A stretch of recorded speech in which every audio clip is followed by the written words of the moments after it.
ನಮಸ್ಕಾರ ಆಹಾರ ಪ್ರಿಯರೇ, ವೆಲ್ಕಮ್ ಟು ಮೈ ಚಾನೆಲ್. ಇವತ್ತಿನ special recipe Chettinad chicken. Chettinad chicken recipe ಮಸಾಲೆ ಭರಿತವಾಗಿದ್ರು ಸಹ ಪೂರಿ, ನಾನ್, ಚಪಾತಿ, ಪರಾಟ ಜೊತೆ ತಿನ್ನೋದಕ್ಕೆ ಖಾರವಾಗಿ, ಘಾಟ್ ಆಗಿ, ಮೈಲ್ಡ್ ಆಗಿ ತುಂಬಾ ಚೆನ್ನಾಗಿರುತ್ತೆ ಕಣ್ರಿ.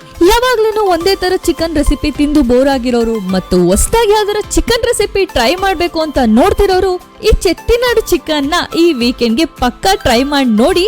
ಇದು 100% ಸ್ಯಾಟಿಸ್ಫ್ಯಾಕ್ಷನ್ ಅಶ್ಯೂರ್ಡ್ ರೆಸಿಪಿ ಅಂತ ನಾನು ಹೇಳ್ತೀನಿ. ಹಾಗಿದ್ರೆ ಈ ಚೆಟ್ಟಿನಾಡು ಚಿಕನ್ ರೆಸಿಪಿ ಹೇಗ್ ಮಾಡೋದು ನೋಡೋಣ. Let's start. ಮೊದಲನೇದಾಗಿ ಚೆಟ್ಟಿನಾಡು ಚಿಕನ್ ಮಸಾಲೆ ರೆಡಿ ಮಾಡ್ಕೊಳ್ಳೋದಕ್ಕೆ ಒಂದು ಬಾಣ್ಲಿಗೆ 2 ಟೇಬಲ್ ಸ್ಪೂನ್ ಆಗೋಷ್ಟು ಆಯಿಲ್ ನ ಹಾಕಿ ಅದಕ್ಕೆ 1 ಟೇಬಲ್ ಸ್ಪೂನ್ ಜೀರಿಗೆ, 1 ಟೇಬಲ್ ಸ್ಪೂನ್ ಕಾಳುಮೆಣಸು, 2 ಟೇಬಲ್ ಸ್ಪೂನ್ ಧನಿಯಾ, 1 ಟೇಬಲ್ ಸ್ಪೂನ್ ಸೋಂಪು, 2 ರಿಂದ 3 ಏಲಕ್ಕಿ, 2 ಇಂಚು ಚಕ್ಕೆ, 1 ಮರಾಠಿ ಮೊಗ್ಗು, 2 ರಿಂದ 3 ಪಲಾವ್ ಎಲೆ, 4 ರಿಂದ 5 ಒಣಮೆಣಸಿನಕಾಯಿ, ಸ್ವಲ್ಪ ಕೊಬ್ಬರಿ, 1 ಜಾಪತ್ರೆ ಹಾಕೊಂಡು ನಂತರ ಇಲ್ಲಿ ನೋಡಿ ಈ ಸೈಜ್ ಆಗೋಷ್ಟು ಜಾಕಾಯಿನ ಹಾಕೊಳ್ತಾ ಇದೀನಿ.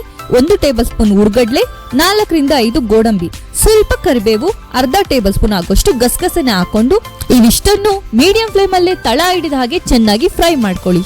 ನಾನು ಇಲ್ಲಿ ಲವಂಗನ ಹಾಕೊಳ್ಳೋದನ್ನ ಮರ್ತಿದ್ದೀನಿ, ಸೊ ನೀವಿಲ್ಲಿ 4 ರಿಂದ 5 ಲವಂಗನ ಹಾಕೊಳ್ಳಿ. ಇದು ಬಿಸಿ ಆರದ ನಂತರ ಮಿಕ್ಸಿ ಜಾರ್ಗೆ ಹಾಕಿ ಸ್ವಲ್ಪ ನೀರ್ನ ಸೇರಿಸಿ ಸ್ಮೂತ್ ಆಗಿ ಪೇಸ್ಟ್ ಮಾಡಿ ಇಟ್ಕೊಳ್ಳಿ. ಈಗ ಅದೇ ಪ್ಯಾನ್ಗೆ 4 ರಿಂದ 5 ಟೇಬಲ್ ಸ್ಪೂನ್ ಆಗೋಷ್ಟು ಆಯಿಲ್ ನ ಹಾಕಿ 3 ಏಲಕ್ಕಿ, 1 ಇಂಚು ಚಕ್ಕೆ, 3 ಲವಂಗ, 1 ಟೇಬಲ್ ಸ್ಪೂನ್ ಸೋಂಪು ಇಷ್ಟನ್ನು ಹಾಕಿ ಒಂದು ಉದ್ದ ಕಟ್ ಮಾಡಿರೋ ಈರುಳ್ಳಿನ ಹಾಕಿ ಅದು ಬಣ್ಣ ಬದಲಾಗೋವರೆಗೂ ಚೆನ್ನಾಗಿ ಫ್ರೈ ಮಾಡ್ಕೊಳ್ತಾ ಬನ್ನಿ.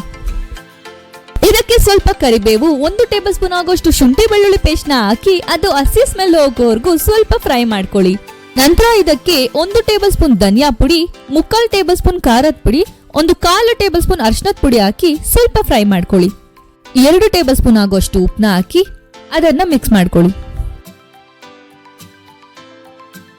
ಇದಕ್ಕೆ ಒಂದು ಕಟ್ ಮಾಡಿರೋ ಟೊಮೆಟೊನ ಹಾಕಿ ಅದು ಸ್ವಲ್ಪ ಫ್ರೈ ಆದ್ಮೇಲೆ ಅದಕ್ಕೆ ಒಂಚೂರು ನೀರ್ನ ಸೇರಿಸಿ ಅದು ಮೆತ್ತಗಾಗೋವರೆಗೂ ಚೆನ್ನಾಗಿ ಫ್ರೈ ಮಾಡ್ಕೊಳ್ಳಿ. 1 ನಿಮಿಷದ ನಂತರ ಅರ್ಧ ಕೆಜಿ ಆಗೋಷ್ಟು ಚಿಕನ್ ಪೀಸಸ್ಗಳನ್ನ ಹಾಕಿ ಚಿಕನ್ ನಿಂದ ನೀರು ರಿಲೀಸ್ ಆಗೋವರೆಗೂ ಹೈ ಫ್ಲೇಮ್ ಅಲ್ಲಿ ಚೆನ್ನಾಗಿ ಫ್ರೈ ಮಾಡ್ಕೊಳ್ಬೇಕು.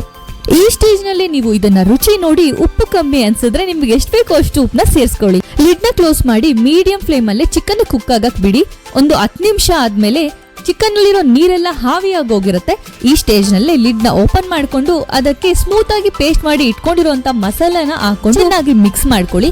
ನಂತರ ಇದಕ್ಕೆ 1.5 ಗ್ಲಾಸ್ ಆಗೋಷ್ಟು ನೀರ್ನ ಸೇರಿಸಿ ಚೆನ್ನಾಗಿ ಮಿಕ್ಸ್ ಮಾಡ್ಕೊಳ್ಳಿ. ಎಣ್ಣೆ ಮೇಲ್ ತೇಲ್ ಬರೋವರೆಗೂ ಲಿಡ್ ನ ಕ್ಲೋಸ್ ಮಾಡ್ಕೊಂಡು ಮಧ್ಯನೇ ಸೌಟ್ ಮಾಡ್ಕೊಳ್ತಾ ತಳ ಹಿಡಿದಾಗೆ ಲೋ ಫ್ಲೇಮ್ ಅಲ್ಲೇ ಚಿಕನ್ ನ ಕುಕ್ ಮಾಡ್ಕೊಳ್ಬೇಕು. ಚಿಕನ್ ಕುಕ್ ಆಗೋದಕ್ಕೆ ನನಗೆ ಸುಮಾರು 15 ರಿಂದ 20 ನಿಮಿಷ ಆಗೋಷ್ಟು ಟೈಮ್ ಹಿಡಿತು. ಚಿಕನ್ ಗ್ರೇವಿ ನಿಮ್ಗೆ ಗಟ್ಟಿ ಆಯ್ತು ಅಂತ ಅನ್ಸಿದ್ರೆ ಇದೇ ಸ್ಟೇಜ್ ನಲ್ಲಿ ನಿಮ್ಮ ಕನ್ಸಿಸ್ಟೆನ್ಸಿ ಪ್ರಕಾರ ಬಿಸಿನೀರ್ನ ಸೇರಿಸ್ಕೊಳ್ಬಹುದು. ಕೊನೆಯದಾಗಿ ಕಟ್ ಮಾಡಿರೋ ಕೊತ್ತಂಬರಿ ಸೊಪ್ಪನ್ನ ಹಾಕಿ ಚೆನ್ನಾಗಿ ಮಿಕ್ಸ್ ಮಾಡ್ಕೊಂಡು ಗ್ಯಾಸ್ ನ ಆಫ್ ಮಾಡ್ಕೊಳ್ಳಿ. ಅಷ್ಟೇ ಕಣ್ರಿ, Chettinad chicken is ready to taste. ನೆನ್ಪಿರ್ಲಿ, ಮಸಾಲೆ ಉರಿಯುವಾಗ ಮತ್ತು ಚಿಕನ್ ಕುಕ್ ಮಾಡ್ಬೇಕಾದ್ರೆ ಯಾವುದೇ ಕಾರಣಕ್ಕೂ ತಳ ಹಿಡಿದಾಗೆ ಮಧ್ಯದಲ್ಲೇ ಸೌಟ್ ಮಾಡ್ಕೊಳ್ಳೋದನ್ನ ಮರಿಬೇಡಿ.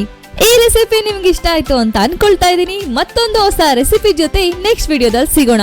Until then take care. ನಮಸ್ತೆ.